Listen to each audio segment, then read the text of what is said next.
Babae. Sabi ko na nga ba, emo is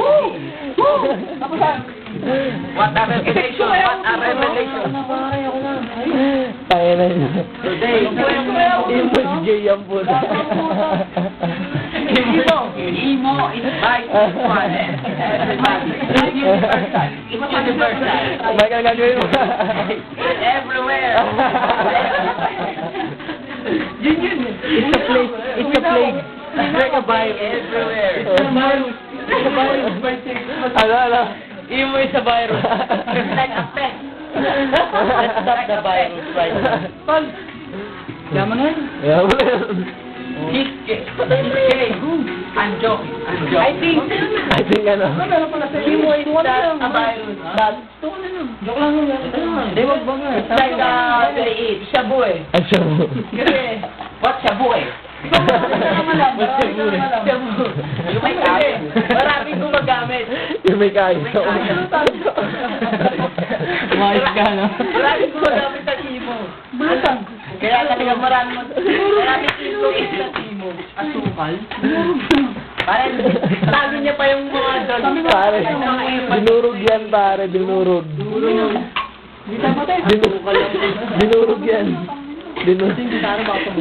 Yan yung nagdurog yung lumalabas.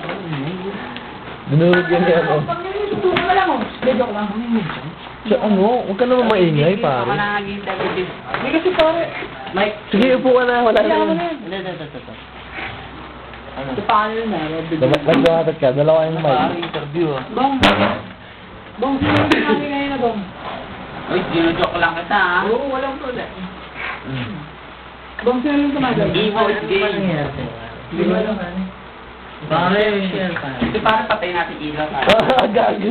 Ay! Documentary to eh. Kung sa tingin ng iba, emo, bakla, sa amin hindi. Totoo, Hindi namin napapalabas yung kung ano nararamdaman namin. Ay, masiwang mo itong ininom. Kung kayo, pakiramdam nyo, imo, bakla, tangin na yung suntukan na lang, tangin nyo pala eh. Hindi, joke lang. Ano? Sa akin walang Ayaw, joke. bakla, tutukan na lang. Oo. Hindi talaga ang emo. Sabi na, ang kulit nyo, tabi din ito. Teka lang, Jid, labit mo nga sa akin. Wala pa pa. Dito. Ito, wala. Ito. Paano nyo nasabi kung emo ba din? Eh, dahil ng babae nagkakandara pa sa mga emo. Yun na. At tigka pa. Ingay nyo. Tignan mo to. Alam mo kung ano yung emo, di ba? Tignan mo to, pare. Badlet kasi sa beta. Ito, Mike. Umpisa muna, Mike. Sige, Ano ba salita. kami share mo sa akin, pare? Share ko, pare. Bawal isa. Uy, pare, sa music naman.